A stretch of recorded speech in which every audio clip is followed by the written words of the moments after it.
উন্নয়ন পরিকল্পনা আমাদের প্রিয় নেতা এই জনপদের সংসদ সদস্য আব্দুল হাবিবের নেতৃত্বে দক্ষিণ সুরমাকে আমরা বিশেষ করে দক্ষিণ উপজেলাকে মডেল উপজেলায় রূপান্তরিত করতে চাই আমাদের নবনির্বাচিত চেয়ারম্যান এবং সংসদের নেতৃত্বে। আসলে আমরা শহরের পাশেই আমরা একই সদর ছিলাম, আগে দুইটি হয়েছে সদর এবং দক্ষিণ সুরমা।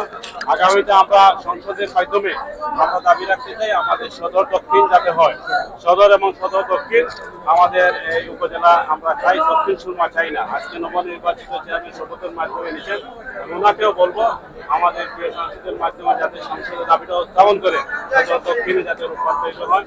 আমরা ইনশাআল্লাহ এই আমাদের কাঙ্ক্ষিত উন্নয়ন আমরা পাবো।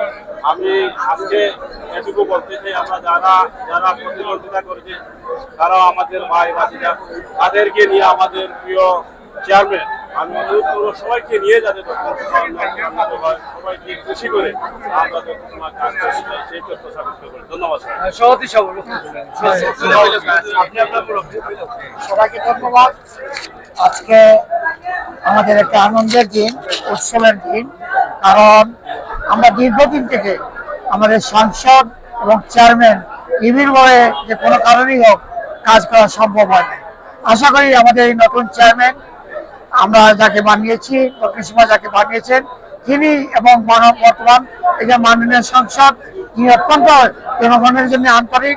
তাদের দুজনের আন্তরিকতার মাধ্যমে অতীতে আমাদের যে গ্যাপ ছিল সেই গ্যাপটি কাটিয়ে উঠে আমরা দক্ষিণ সুরমা উপজেলাকে একটা নান্দনিক উপজেলায় পরিণত করতে পারবো। সবাইকে ধন্যবাদ, সবাই সহযোগিতা কামনা করি।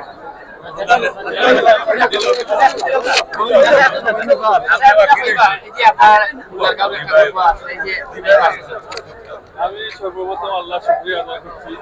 আল্লাহ তাআলা মুল্লারগাঁও ইউনিয়নের ছেলে দক্ষিণ সুরমাবাসীকে আমি উৎসর্গ করে দিয়েছি, অতীতেও বলেছি।